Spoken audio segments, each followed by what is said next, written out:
Dear brothers and sisters, what I want to speak to you is a spirit-filled and spirit-controlled leader. We are at a leadership training, leadership retreat, and how we should allow the Holy Spirit to take control of our lives and fill us more with His Spirit so that we can be the leaders God wants us to be. Amen? Amen. Say hallelujah. Okay. So, in Ephesians chapter 5 verse 18, do not get drunk on wine, because that will ruin your life. Instead, be filled with the Holy Spirit. Here is St. Paul is giving some advice to the believers of the church of Ephesus. He is telling them, please don't drink too much wine. I think when Paul was using the word filled, he was actually meaning to be full of the Holy Spirit. Yeah? Simple, yeah? Look at this. In Ephesians, you see, what is the secret to living in the power of the Holy Spirit? The secret to living in the power of the Holy Spirit, you must be full of the Holy Spirit. You see, the only way you and I can minister like Jesus, minister like the early church, minister like the saints, is one way is to be full of the Holy Spirit. And I'm going to give in this session how to be full of the Holy Spirit. How to make sure we are full of the Holy Spirit. It is the secret to living in the power of the Holy Spirit. When the Holy Spirit takes control of your life, then you will see you can work like Jesus, act like Jesus, minister like Jesus, heal like Jesus. It's simple. Remember Luke chapter 4 verse 1. Jesus, full of the Holy Spirit, left the Jordan and was led by the Spirit into the wilderness. You see, how did Jesus, what happened to the life of Jesus? Jesus was full of the Holy Spirit.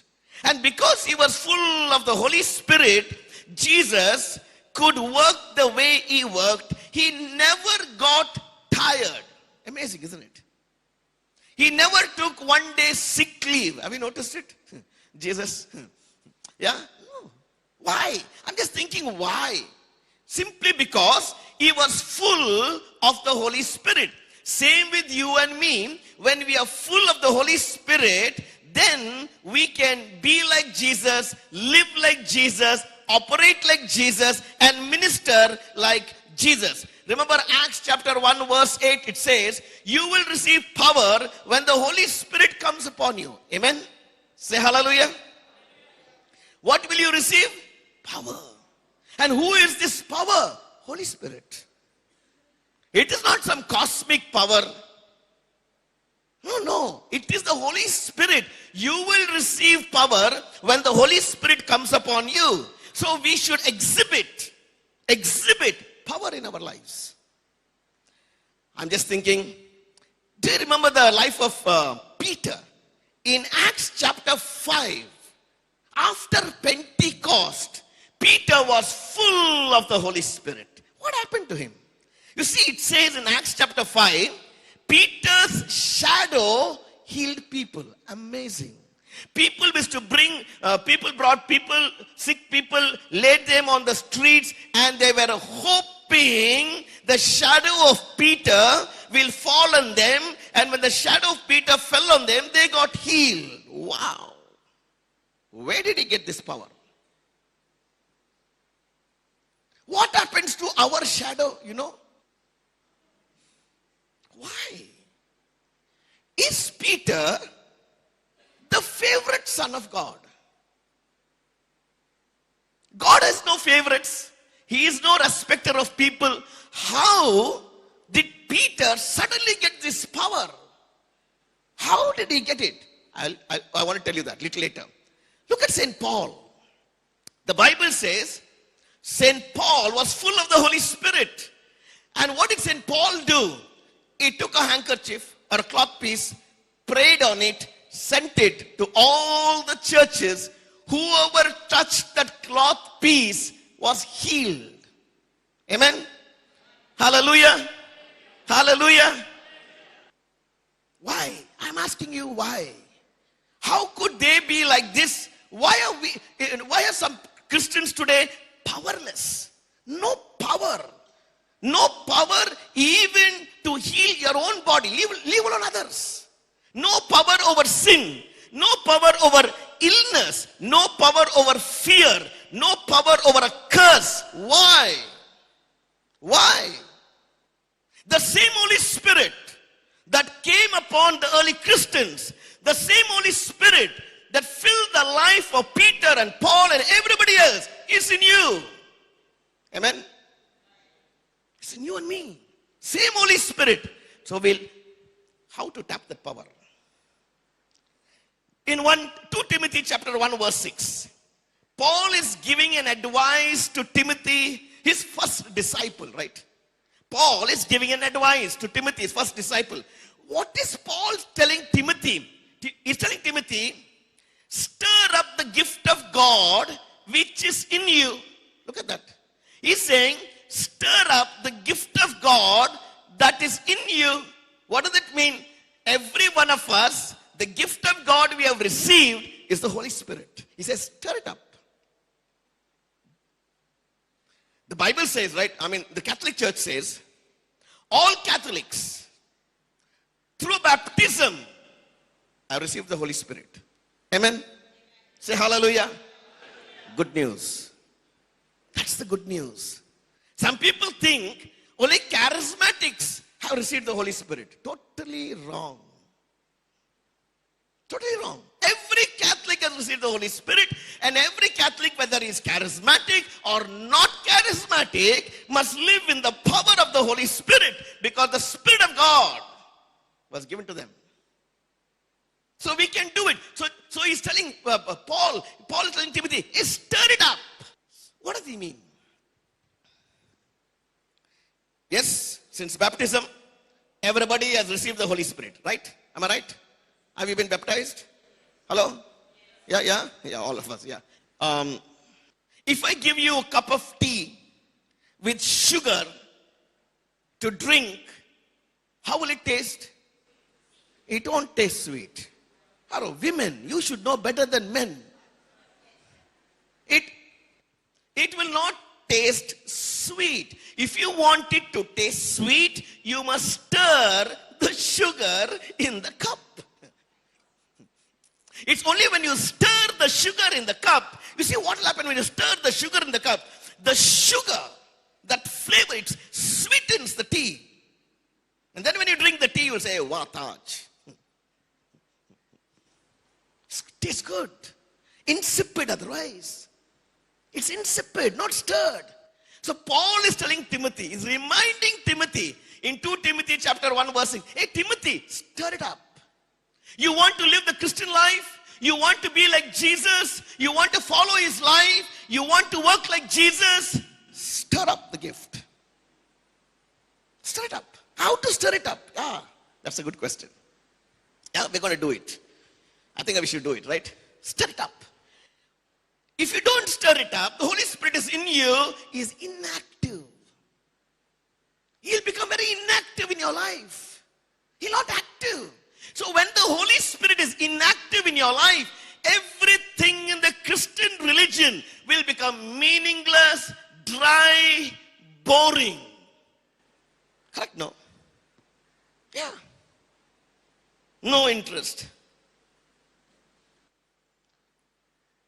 I'm talking about the Latin liturgy. Latin. You know, the Latin liturgy, we all know it by heart. We don't need a book. You can sleep and give a response because we know it. We don't have to be alert. We don't have to be attentive because we know the liturgy. This priest was celebrating on a Sunday morning, a mass, very early morning mass, 7 a.m. mass to a sleepy Sunday Catholic congregation. And as he was speaking his homily, there was a power failure. He looked into the mic and told everybody, looks like there is something wrong with this mic. And everybody told him, and also with you. They just gave a response to him. We are like that. Have you ever gone to mass? Have you ever I want to tell you this. Sunday when you go for mass, try out this experiment. When the last song is sung at Mass, wherever you are, you get up and go to the entrance of the church and wait. Let the song get over and people are coming out of the church. Ask them this question. Excuse me, what was the gospel reading? 99% will not know. You know why? The Holy Spirit is not stirred up. When the Holy Spirit is stirred up, you will never come late to Mass. Never. You will be attentive to the readings, to the liturgy of the word. Attentive. Yeah. You will participate better. You will sing. You will pray. You will give peace. The sign of the peace. Meaningfully, right? Not like that. I was once at a Mass in Bangalore. Here is this lady. Do you know how she offered me the sign of the peace? This way. She didn't even look at me. Unbelievable, no? Why? Why is it like that? Because the Holy Spirit is inactive. When the Holy Spirit is inactive, Christianity will become meaningless. The only way to bring up your faith, Christian life alive, is to stir the Holy Spirit. And once you stir it, it will take control of your life.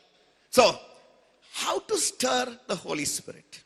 4 points, very quickly. Number 1, you see, you must acknowledge the presence of the Holy Spirit in your life. Some people call it practicing the presence of God. Yeah, practicing the presence of God. I call it acknowledging the presence of the Holy Spirit that is in you. Point number 1. Point number 2, you must learn to meditate more on the Word of God. Then the Spirit will become active in your life. That's one of the ways to stir up also the Holy Spirit. Number 3, don't get frightened at number 3. I want to explain to you, whatever may be your spirituality, it doesn't matter, but I'll come to number 3 when I come to it. Number 3, pray in tongues. Yeah, I want to explain that to you. Pray in tongues continually.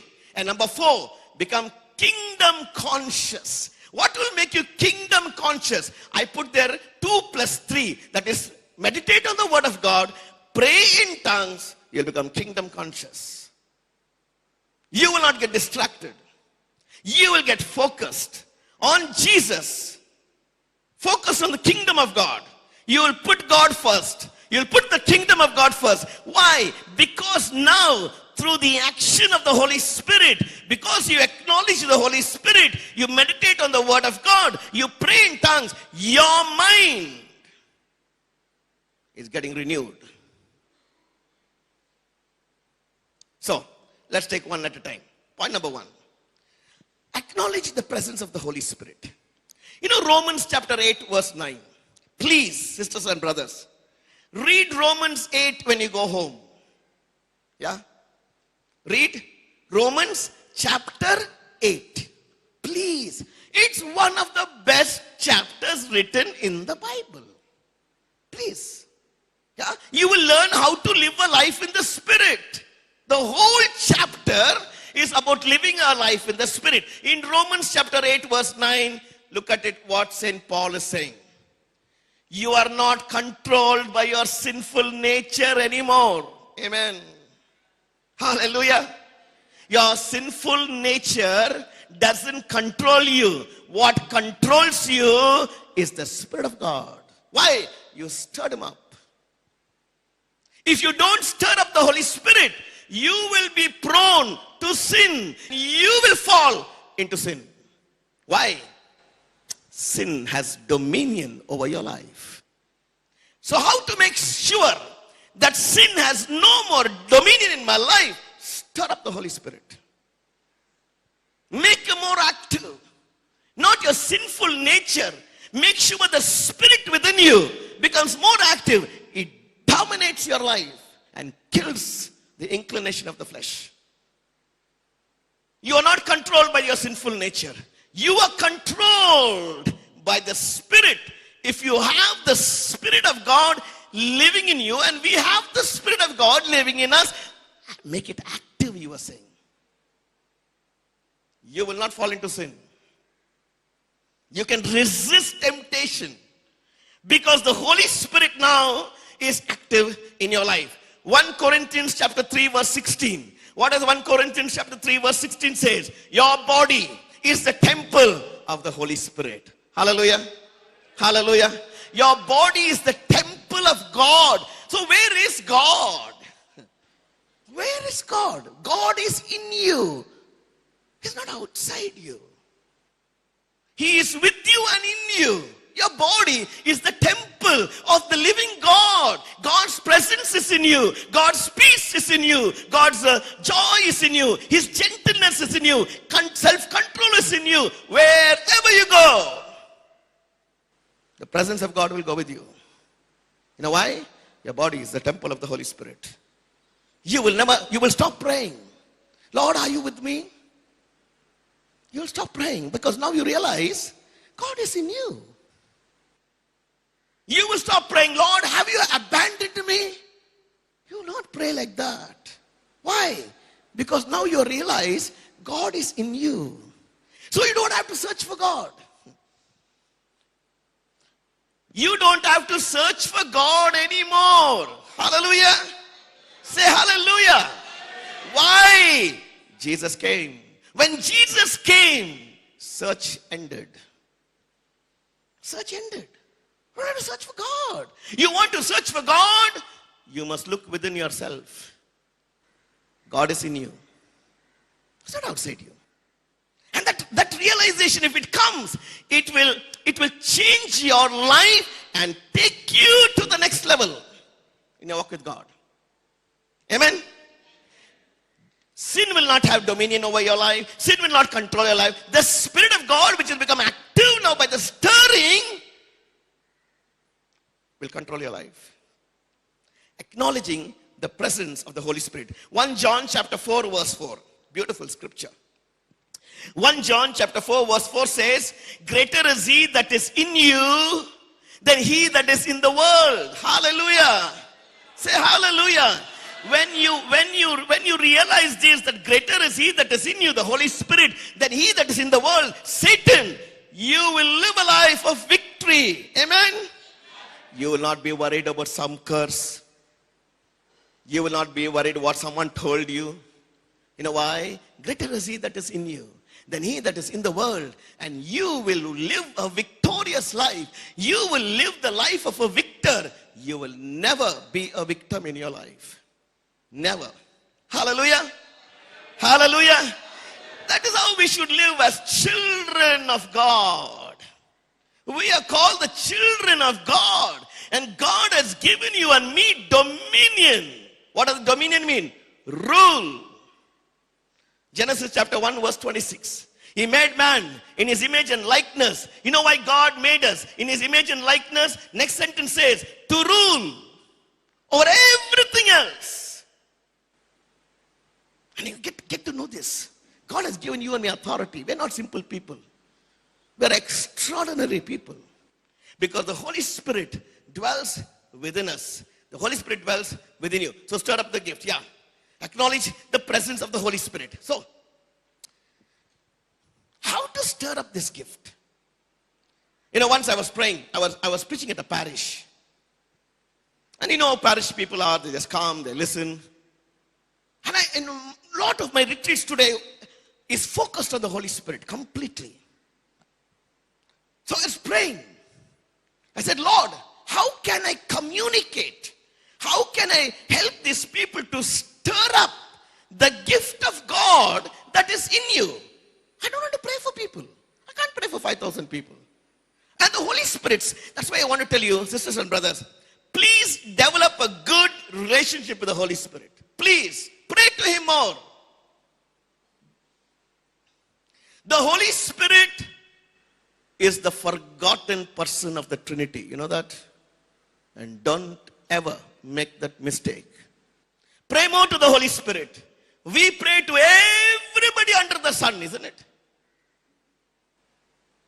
We forget the Holy Spirit. That's why our lives are empty. That's why full of disease, full of illness, no problem after problem, crisis after crisis. You know why? Because we don't pray to the Holy Spirit. When you pray to the Holy Spirit and you connect to the Holy Spirit, your life will never be the same. Amen? Say hallelujah. That is how it is. That's the Christian life. So Holy Spirit gave me 3 lines. I want to teach you this. How to stir up the Holy Spirit. Holy Spirit, I love you. Holy Spirit, be my helper. Holy Spirit, take control of my life. Simple. Holy Spirit gave it to me. When you say, Holy Spirit, I love you, you know what the Holy Spirit will do? He will respond to you and tell you, I love you too. And then starts a relationship. It is a love relationship. Then Holy Spirit, be my helper. Who doesn't need a helper? Hello? Can you tell me? Who doesn't need a helper? Holy Spirit is always there. You need anything in your life. You're going through a crisis, faith crisis, vocation crisis, marriage crisis, children crisis. Who should you pray to? Holy Spirit. And last line, Holy Spirit, take control of my life. When you keep telling the Holy Spirit every day, Holy Spirit, take control of my life, what will the Holy Spirit do? He'll take control. He'll take control. He'll become more active in your life. And he'll take control of your life. Amen? Amen? Please stand. Take both your hands. Place it on your heart. Close your eyes. Place it on your heart. And we're going to stir up the Holy Spirit. Simple, simple way. As you place your hand on your heart, become aware that the Holy Spirit dwells in you, within you. God is in you. And become aware. Become aware of the presence of the Holy Spirit.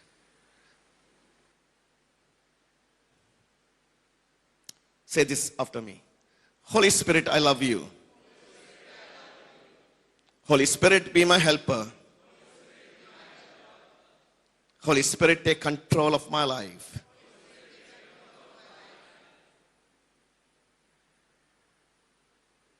Mean every word that you say.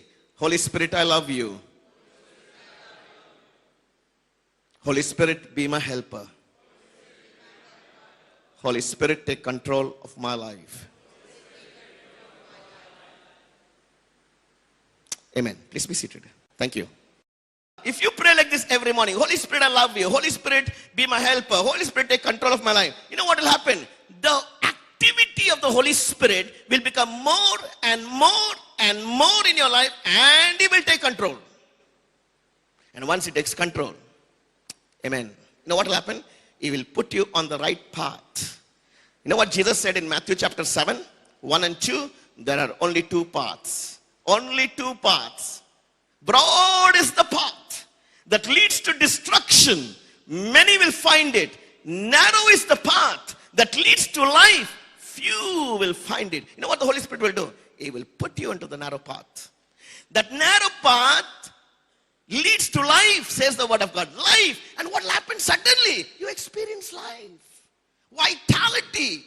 Zeal. Passion. You will experience that. You will not find life boring. Life will become meaningful to you. Amen. You'll find tremendous purpose and power in your life. That is the power of the Holy Spirit. That's what He will do in your life. Yeah, then surely, point number 2, we said how to practice, how to be spirit-filled and spirit-controlled is meditate on the Word of God. I'm not going to spend too much of time on this, but meditate on the Word of God. I don't know why after so many retreats, Catholics still don't read the Word of God. Why? What do you read after a retreat? Read more, meditate more on the Word of God. I'm not going into the scripture. Joshua chapter 1:8 says, you will meditate on the law day and night. You will be prosperous. You will be successful. Amen? Amen. Look at this. Psalm chapter 1 verse 3 says, you will be like a tree planted by the rivers of water. Whatsoever you do will prosper. No, you will never wither away. Amen. You will never wither away. Jesus said, you will know the truth, and the truth will set you free. So please, sisters and brothers, read the New Testament. Are you with me? Start reading the New Testament.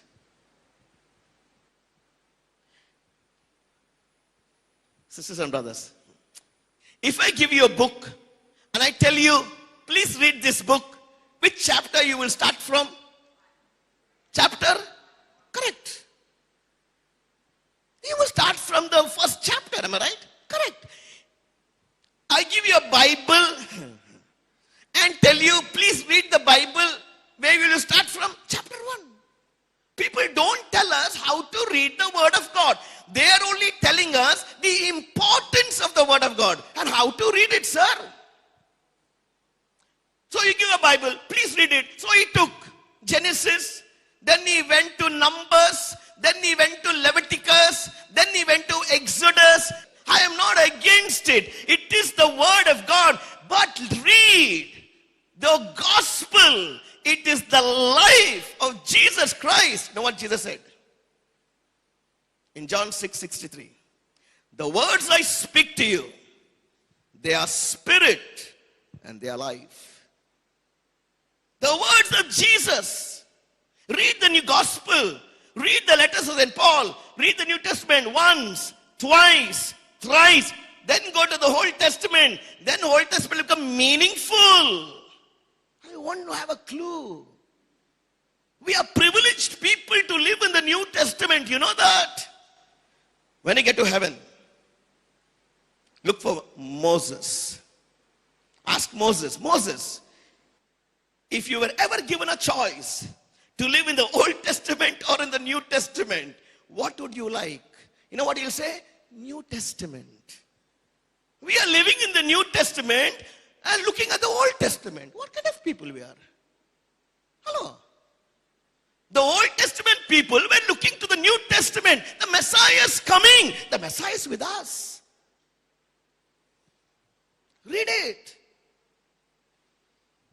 Once you read the Gospels, if you read the New Testament and you become aware of the Holy Spirit, His activities becomes more as you practice the presence of the Holy Spirit. Let me tell you, you will never go through dryness and emptiness and loneliness in your life. Impossible. God is with you and God is in you. Once I met a guy at a prayer meeting. After the prayer meeting, he told me this. Brother, I'm going through wilderness. Have you heard this expression? Amazing. Can you go through wilderness in a city? Bless you. They got some jargon, you know. I'm going through wilderness.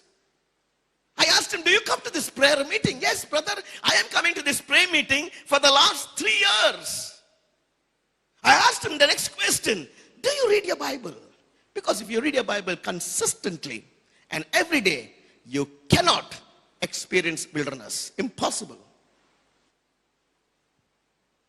But of course, the Holy Spirit will become alive. He told me, yes, I read the Bible every day. And I asked him, what are you reading? He told me, brother, for the last 4 months, I am reading Exodus. Now he's experiencing Exodus. Yeah. I told him, my friend, that's the mistake you made. With Exodus, you should have also read the gospel that brought life to you. You wouldn't have been in this state. Go back to the gospel, I told him. Go back to the gospel. The words I speak to you, said Jesus, they are spirit and they are life. And so make sure you teach people correctly, please. Don't get so hooked on the Old Testament. I also studied Moses. More than anybody else. I teach leadership. I also studied Nehemiah. I don't teach them anymore. For me, Jesus surpasses all these people. I preach only on Jesus now. Not against Moses. I will shake his hand when I meet him in heaven. And I'll tell Moses, no hard feelings, brother. But Jesus, don't omit him out of your life. In all your studies, don't omit him. Let me tell you this. I was preaching a retreat in Valankani. You know Valankani? For people who are not from India. Velankani, you know Velankani? The Sri Lankans. Have you heard of Velankani? Yeah? Oh, thank you. Yeah. Who doesn't know Velankani, right? I was preaching a retreat once. Every November, there's a yearly priest retreat in Velankani. 150 priests come, and I am one of the resource persons. It's a 5-day retreat. One of the retreat, I was speaking on the Word of God, and there, 150 priests, right? There are theologians there, and scripture scholars. It's a mixed group.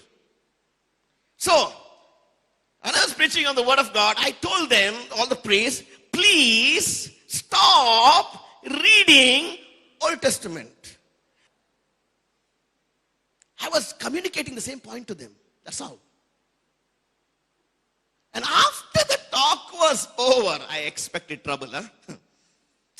10 priests came to me. One priest, an elderly priest, this is what he told me. He didn't attack me. This is what he told me. Colin, what you're saying is right. I was telling them to read more of the New Testament. What you're saying is right. I have studied the life of Moses for 25 years. I am empty inside. I told the priest, Father, with due respects to you, for the next 25 years, study the life of Jesus. It will bring life to you. Simple. Not saying don't study the Old Testament. Yeah, that is not what I'm trying to say. Balance it. Very important. Point number 3, very quickly. Yeah, here it is. Right? We want to see how to be spirit-filled and spirit-controlled. Point number 3. What is point number 1?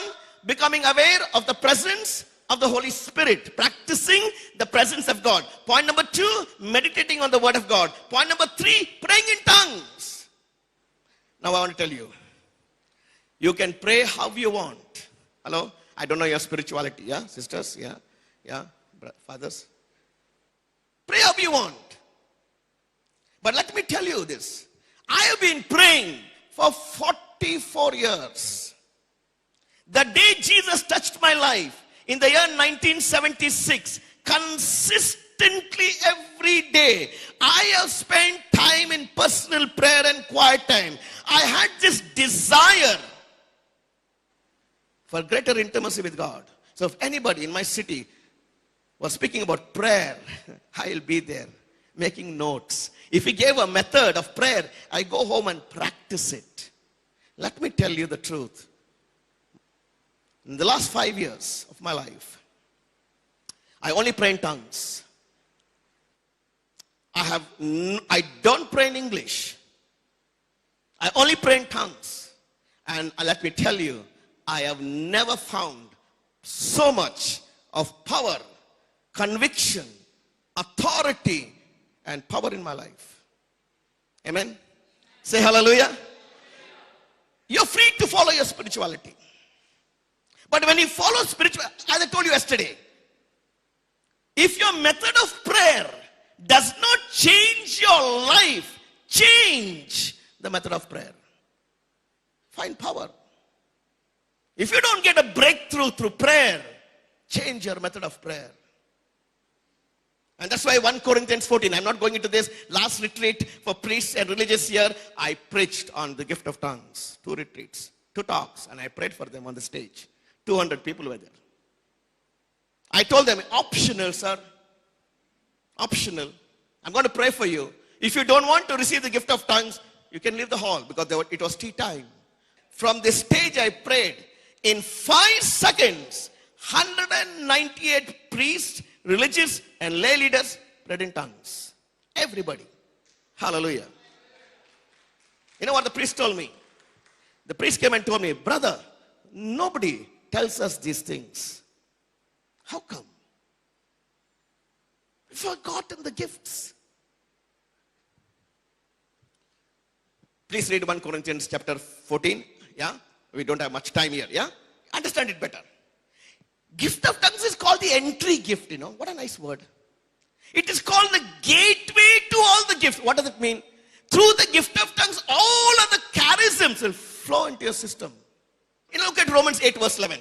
And if the spirit of him who raised Jesus from the dead is living in you, he who raised Christ from the dead will give life to your mortal bodies because his spirit lives in you. St. Paul is giving an answer. St. Paul says, the same Holy Spirit that raised Jesus is living in you.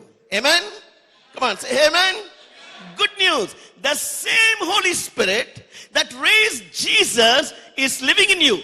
He will bring life to your mortal body. And we have used the scripture and we have prayed extensively in tongues. Yeah, I've been praying in tongues from 1976. Surely.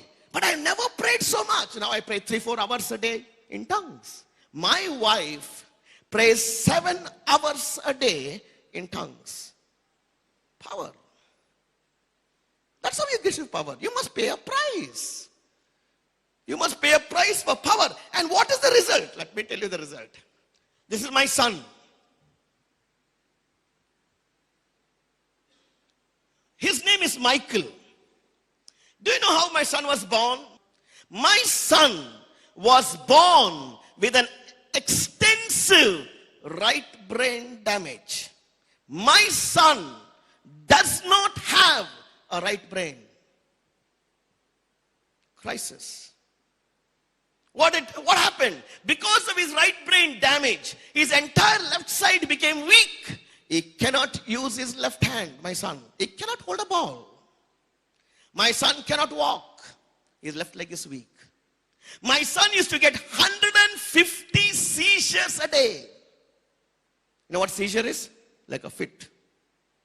My son cannot eat normal food. My son cannot speak. My son used to take 300 tablets a month. Zombie. You know, when I lived in Germany for some time. And they did an MRI scan on my son. You know what the German doctors told? Your son has suffered an extensive right brain damage. Your son will remain a vegetable all his life. They also told me, your son will die before the age of 28. We rejected it. We didn't take his report. We cancelled it. Faith is that. You cancel. Somebody told you got cancer? Yes, sir.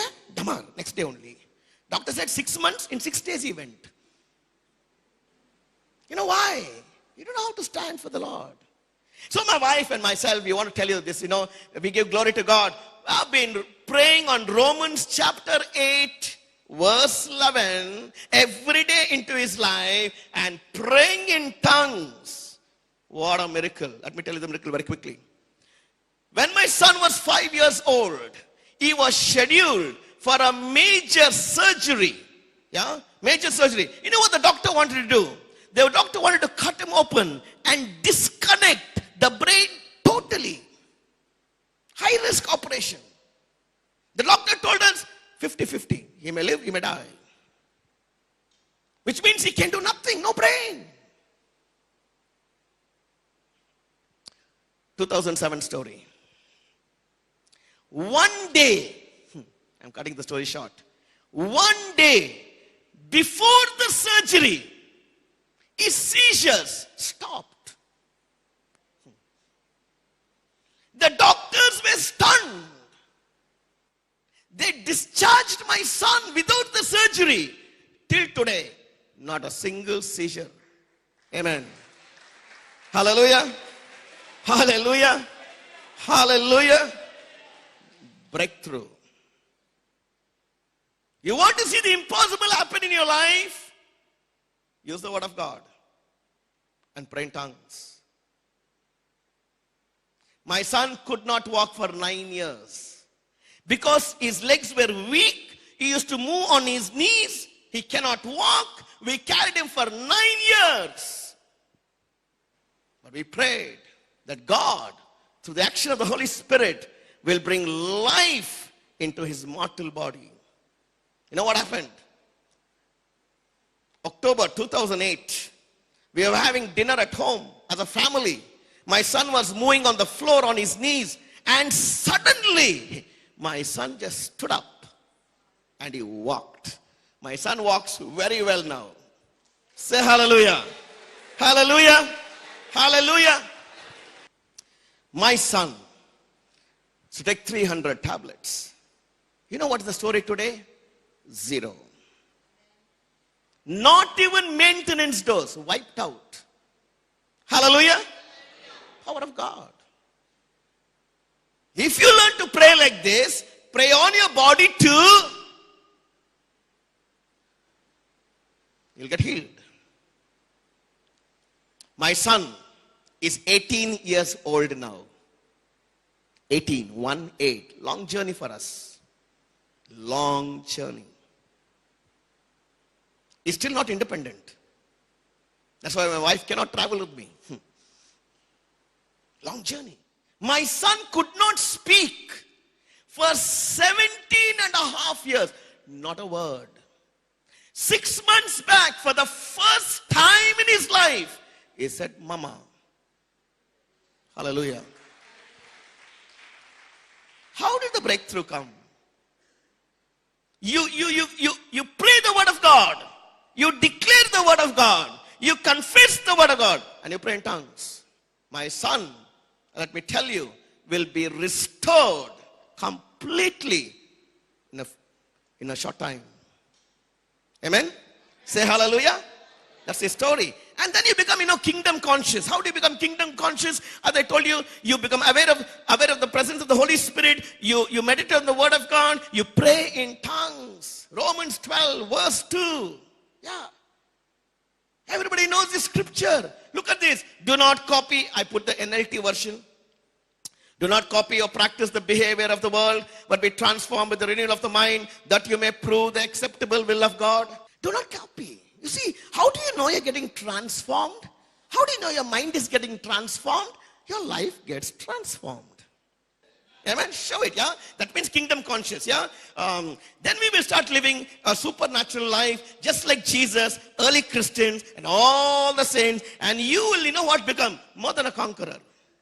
Romans chapter 8 verse 37 says, in all these things, we are more than conqueror through Christ. You will conquer everything. Hallelujah. Nothing will conquer you if you live like this. When the Spirit of God is active in your life.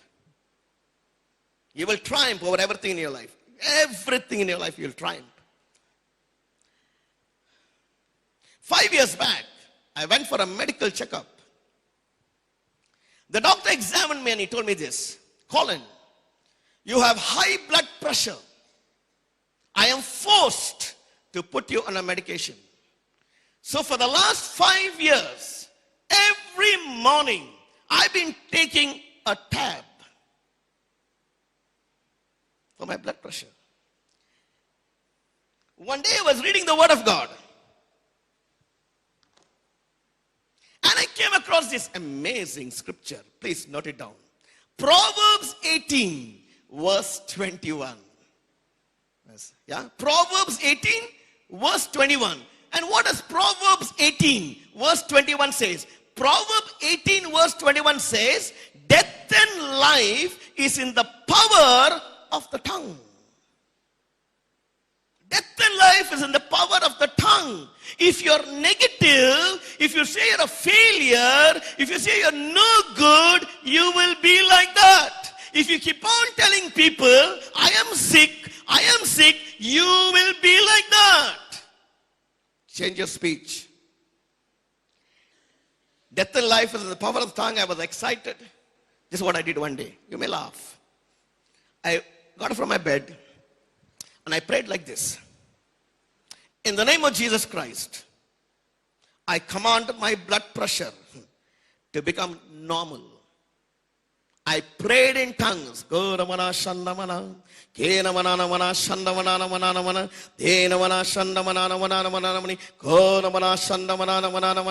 Two minutes. Do you know what happened? In 24 hours, my blood pressure became normal. Hallelujah. Hallelujah. It is 3 years now. I have not taken a single tablet. Hallelujah. Why? There is power in the name of Jesus. There is power in scripture. There is power in praying in tongues. Amen? Say, what I'm trying to tell you, sisters and brothers, God has made us more than conquerors. That means what? We can conquer anything. How many of you know Psalm 91? Every Catholic knows, right? Every Catholic knows Psalm 91. Nobody believes it. Correct, no? You know what Psalm 91 verse 7 says? Do you know what it says? 1,000 may fall to your left, 10,000 may fall to your right. No harm will come to you. Believe it. No harm. How superstitious we are. No, sometimes we Catholics. One lime on the road. We'll go like this. You said also one lime. Then you'll be doing zigzag. Where is your faith? Where is our faith? You see, Psalm 91 verse 10 and 11 says, no harm will come to your camp. Nothing can touch your family. So declare it. I want to tell you another scripture that can bring faith into your life. 1 Corinthians chapter 14 verse 4. 1 Corinthians chapter 14 verse 4. What is in Paul saying? Paul is saying, he that prays in an unknown tongue, edifies himself, builds himself. Yeah. So there are two ways of growing in faith. Word of God, pray in tongues. You will become a man of God and you will become a woman of God. You will get supernatural ability. That's why Jesus said in Matthew 17 verse 20. Remember he told the disciples, because you have so little faith, truly I tell you, if you have faith as small as a mustard seed, you can say to this mountain, move from here to there. It will move. Nothing will be impossible for you. You can speak to that mountain. When can you speak to the mountain? When your faith grows. What is a mountain? A disease, an illness, marriage, children, finances, vocation. Speak to the mountain. See what Jesus said. Speak to the mountain. Jesus didn't say, bring the mountain to me. He never said that. He said, speak to the mountain. And that's what we are doing for our son. We are speaking to the mountain. And my son is amazing from what he was. Why? We speak to the mountain. Take it head on. And speak the word of God and it use word of God into his life. You see, it is not only about illness. Everything is subject to you. Amen? Say amen. Everything. You take authority. You don't succumb to it. Don't get fear. Once I was in the Philippines. And from Manila, I have to go to a place called Baguio. It's 8 hours by bus. I did this retreat to this Catholic community. Monday morning, I'm supposed to go. I got a stomach bug. Stomach bug. 8-hour bus drive. I spoke to my stomach. I said, in the name of Jesus Christ, I command my stomach to function normally. I took the bus, came down. Nothing happened. Amen? Yeah? You have the authority. Don't get too worried. I know this lady who came to one of the Walking in Victory seminars. She had a skin allergy, full body. She went to a dermatologist. They gave her ointment. Nothing happened. Then someone told this lady, why don't you go and attend the Walking in Victory seminar in Bangalore? Hear the word. So she came. And till today, I don't know who she is. So she came. There were more than 100 people there. And we gave the Walking in Victory seminar. It's a one-day program. How to command in the name of Jesus. And 2 talks on the gift of tongues. And then those who do not have the gift of tongues, we pray. In 30 seconds, those who do not have the gift of tongues will get it. Everybody gets it. Yeah? So this lady was there.